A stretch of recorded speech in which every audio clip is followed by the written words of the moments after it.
Hello दोस्तों, स्वागत है एक बार फिर आप सबका मेरे इस नए ब्लॉग में। तो ये मैंने जो लास्ट ब्लॉग डाला था ना, उसका बस नेक्स्ट वर्ज़न है। तो यहाँ पे मैं रेडी हो रही थी प्रियांश के एनुअल डे फंक्शन के लिए, और मैंने प्रियांश को पहले ही ड्रॉप कर दिया था बिफोर 1 आवर्स। उसके बाद पेरेंट्स को आना था, तो मैं आके सबसे पहले मैंने फ़्रेश हुई, ब्रश किया, और उसके बाद मैंने सबसे पहले चाय बनाई, क्योंकि मुझे अभी बैठना था एनुअल डे में 3-4 घंटे। अगर मैं चाय नहीं पीती तो मेरे को हेडेक हो जाता है, इसीलिए मैंने सोचा कि सबसे पहले चाय बना लेती हूँ। हस्बैंड अभी सो ही रहे थे, ऑफिस के लिए रेडी नहीं हुए थे। उन्होंने बहुत ट्राई किया कि हाँ उन्हें ऐसा ऑफ मिल जाए ताकि वो भी अटेंड कर पाएँ, लेकिन उन्हें ऑफ नहीं मिल पाया, इसीलिए सिर्फ मैं ही अटेंड करने जा रही हूँ। हमेशा लास्ट ईयर भी उन्होंने मिस कर दिया था गलती से, और यहाँ पे मैंने लिपस्टिक लगा लिया, तब मुझे याद आया कि मेरी चाय अभी बची हुई है। लेकिन कोई बात नहीं, चाय पहले ज़रूरी है। तो मैंने फटाफट, क्योंकि लेट भी हो रहा था, मुझे जल्दी जाना था ताकि मैं फ्रंट सीट ले सकूं, क्योंकि लास्ट ईयर के एक्सपीरियंस से भी मैंने कुछ सीखा था। क्योंकि लास्ट ईयर मैंने ना बहुत पीछे हो गई थी, थोड़ा लेट गई थी मैं, तो बहुत पीछे हो गई थी, जिससे हुआ क्या था, मैं प्रियांश के परफॉर्मेंस को ऑन स्क्रीन ही देख पाई थी, लाइव नहीं देख पा रही थी, क्योंकि बहुत दूर हो गया था। और ऑडिटोरियम जो है काफ़ी बड़ा है, तो ऐसे स्क्रीन बीच में लगा रहता है, लेकिन आप अगर लाइव देखना चाहते हैं तो आपको नज़दीक ही बैठना पड़ेगा। तो मैं निकल गई थी प्रियांश के स्कूल के लिए, और घर के बगल में ही है, तो बिल्कुल वॉकिंग डिस्टेंस है। तो फाइनली मैं प्रियांश के स्कूल पहुंच गई। सारे पेरेंट्स ऑलमोस्ट पहुंच ही रहे थे, और जैसा मैंने लास्ट ब्लॉग में बताया था कि इस बार का जो एनुअल डे का थीम है वो सेव द कावेरी वाटर है, या save the water, save the soil, save the earth, ऐसे कुछ था। तो ये वाटर के ऊपर बेस्ड था, मतलब पूरे एनुअल डे में एक थीम फॉलो किया जाता है। जैसे इस बार का कावेरी वाटर को सेव करना था, तो मैंने किसी तरह से फ्रंट सीट ले लिया था। बस 2 रो जो था वो रिज़र्व फॉर ग्रैंड पेरेंट्स था, मतलब ग्रैंड पेरेंट्स उसमें बैठने वाले थे। उसके बाद जस्ट पेरेंट्स का था, जिसमें मैंने फर्स्ट रो में ही जगह बना लिया था। और अभी तो पेरेंट्स आना शुरू हो गए थे, अभी पूरा ऑडिटोरियम भरा नहीं था। तो लकीली मुझे इस बार बहुत अच्छा सीट मिल गया था, मैं बहुत हैप्पी थी इससे। और यहाँ पे चल रहा था प्रैक्टिस सिंगिंग का, और अब ऑडिटोरियम धीरे धीरे पूरा भर गया था। बहुत बड़ा ऑडिटोरियम है और पूरा भर गया था, और अब प्रोग्राम ऑलमोस्ट स्टार्ट होने ही वाला था। बच्चे जो सिंगिंग करने वाले थे, फर्स्ट स्टार्टिंग जो था वो सिंगिंग से ही होने वाला था, तो इसके लिए प्रैक्टिस कर रहे थे पहले से वो लोग इंस्ट्रूमेंट्स के साथ। और उसके बाद सबसे पहले यहाँ पे दीपक जला के उद्घाटन हुआ। प्रिंसिपल और भी सीनियर ग्रैंड पेरेंट्स ने दीपक जला के प्रोग्राम की शुरुआत की। और सबसे पहले यहाँ पे एक बहुत अच्छा सा गाना प्रेजेंट किया गया जो वाटर से रिलेटेड था, और यहाँ पे एक साउथ के बहुत ही फेमस एक्टर को ट्रिब्यूट किया गया था। और फिर उसके बाद एक वाटर से रिलेटेड ही एक डांस परफॉर्मेंस हुआ था। ये मतलब बैक टू बैक हो रहा था। और यहाँ पे फर्स्ट शो जो था हमारा वो प्री केजी से स्टैंडर्ड 3 तक के बच्चों का था, लेकिन यहाँ पे 2 परफॉर्मेंस बीच में बड़े बच्चों ने दिया, उसके बाद फिर प्री केजी के बच्चों ने अपना परफॉर्मेंस दिया था। तो बहुत अच्छा लग रहा था, और इतना अच्छा लग रहा था, अपने पुराने दिन याद आ रहे थे जब मैं भी डांस किया करते थे स्टेज शो पे। तो सबसे पहले छोटे बच्चों की बारी थी, जो स्कूल के सबसे छोटे बच्चे होते हैं, प्री केजी के बच्चे।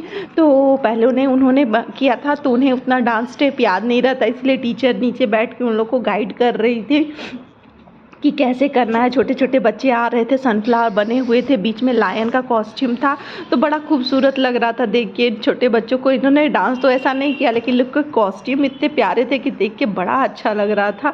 और टीचर सबको ला रही थी, तो वो कुछ नहीं कर रहे थे, लेकिन अच्छा लग रहा था इन लोग को देख के। और टीचर सबको गाइड कर रही थी, कुछ कुछ बच्चे कर रहे थे और कुछ कुछ बच्चे फ्रीज हो गए थे, वो देख रहे थे इतनी सारी लाइटिंग एंड ऑल। तो छोटे छोटे बच्चे हैं, तो इन लोग को भी एक हैबिट होता है स्टेज पे जाने का, और इसी से शुरुआत हुआ था बच्चों के साथ। तो काफ़ी अच्छा लग रहा था। मैं बहुत ही यहाँ पे नज़दीक में बैठी थी।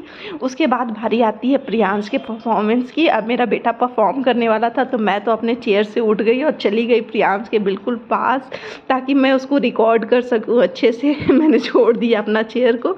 उसके बाद प्रियांश का डांस परफॉर्मेंस शुरू हुआ। ये लोग जंगल थीम पे डांस कर रहे थे, हुला हू टाइप सा, और प्रियांश भी कर रहा था। तो पहले उसने मुझे देख लिया था, तो उसने हाय वाय किया था मुझे, और मैं भी बहुत खुश हो रही थी, अंदर से लड्डू फूट रहे थे। जैसे बेटे को स्टेज पे परफॉर्म करते देखना मतलब इतनी खुशी की बात होती है। मैं देख रही थी, बहुत अच्छा लग रहा था। मेरे हस्बैंड मिस कर रहे थे इस चीज़ को।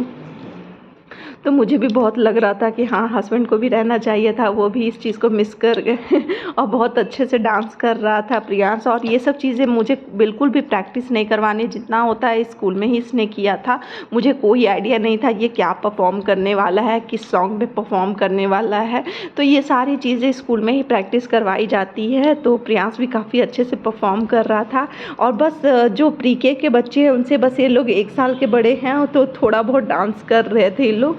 थोड़ा कोऑर्डिनेशन में नहीं, इन लोग को दिक्कत था। उसके बाद मछली वाला डांस हुआ, ऐसे सीरियल वाइज चल रहा था, जैसे कि तो सबसे छोटे बच्चे सबसे पहले कर रहे थे। उसके बाद जैसे जैसे क्लासेस ऊपर जाती है वैसे वैसे बच्चों का आ रहा था। तो प्रियांश का तो परफॉर्मेंस हो गया था। अब मुझे देखने में बड़ा अच्छा लग रहा था बाकी सारे बच्चों का परफॉर्मेंस।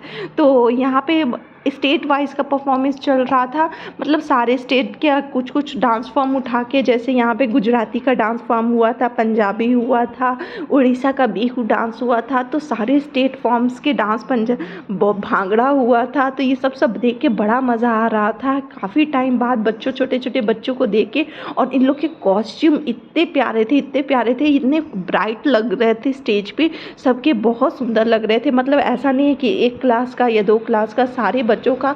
तो हैट्स ऑफ टू कोरियोग्राफर जिन्होंने इन्हें इतना अच्छा कोरियोग्राफ किया है कि हाँ, कॉस्ट्यूम से लेके डांस फॉर्म तक, क्योंकि बच्चों को एक चीज़ सिखाना, एक स्टेप सिखाना बहुत मुश्किल होता है। इतने सारे बच्चों को एक साथ कोऑर्डिनेशन में डांस करवाना, ये काबिल तारीफ़ है मुझे लगता है, क्योंकि बच्चों को डांस सिखाना बहुत मुश्किल है, और बच्चे याद रख सके इस तरह से डांस फॉर्म दिखाना वो और भी ज़्यादा मुश्किल है।